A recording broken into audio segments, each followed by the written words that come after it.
Hello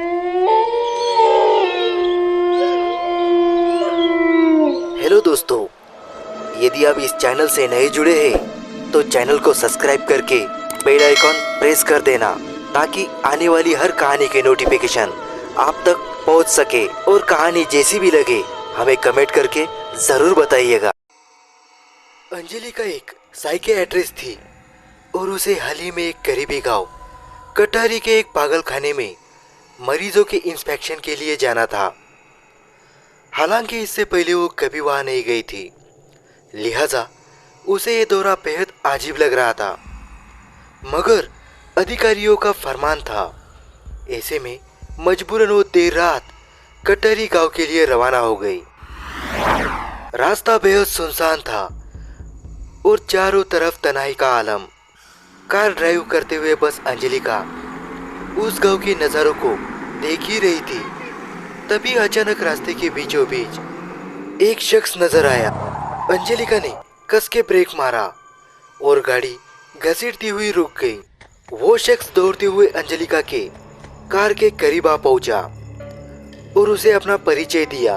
ma'am साहब, मैं राजू कटरी गांव के पागल खाने में ही काम करता हूँ, आपको लेने आया हूँ। ठीक है, चलो कहाँ चलना है? अंजलिका ने जवाब दिया। वहाँ से करीब 300 मीटर की दूरी पर ही पागल खाना था। देर रात अंजलिका और राजू पागल खाने पर पहुंच गए।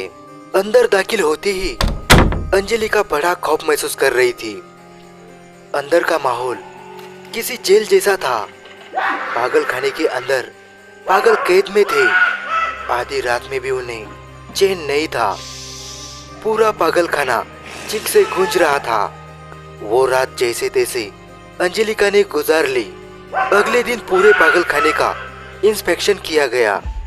इंफ्रास्ट्रक्चर सहित बाकी सब चीजें ठीक थी, मगर मरीजों का बर्ताव बहुत अजीब था। अंजलिका ने शुरुआत में कुछ मरीज ऐसे देखे जो बस दीवार को एकटक घूरते और नोचते। कुछ मरीज आपस में लड़ रहे थे, लेकिन पागल खाने के नीचे तहखाना था, वहां भी कुछ मरीजों को कैद किया था। जब अंजलिका ने वहां जाने की इच्छा जाहिर की तो पागल खाने के बाकी स्टाफ ने उसे इनकार कर दिया और कहा वहां कुछ भी नहीं है। मगर अब तक अंजलिका को शक हो चुका था। वो अपनी जिद पर अड़ी रही और मजबूरन स्टाफ से दरवाजा खुलवाया गया और अंदर उतरते ही उसके सामने जो मंजर आया वो हैरान कर देने वाला था। अंदर कई पागल जेल में बंद थे।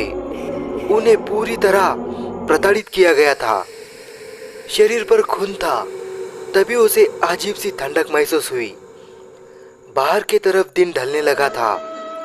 उसने देखा कि कैद में बंद सारे पागल धीरे धीरे रिहा हो रहे हैं। वो दीवारों के आर पार निकलते हुए उसके करीब पहुंच रहे हैं। उनका चेहरा भी धीरे धीरे भयानक होता जा रहा था। उन्हें देखकर अंजलिका बहुत डर गई।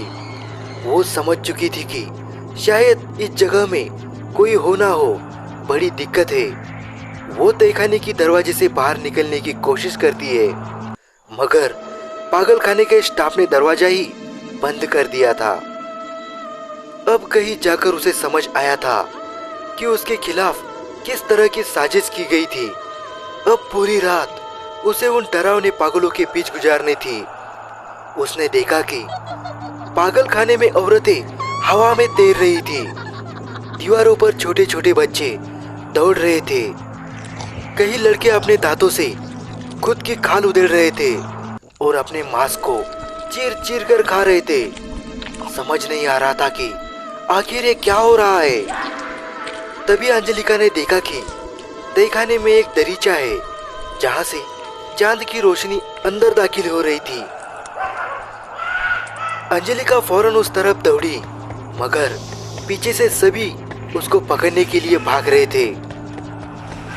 इसी बीच उसकी चमड़ी किसी धारदार चीज से कटकर खून निकलने लगा। तभी सारे पागल उस खून को चाटने लगे और यही मौका देख वो दरीचे को तोड़कर उसमें से कूदकर उस पागलखाने से आजाद हो गई। पूरी रात वो भागती रही।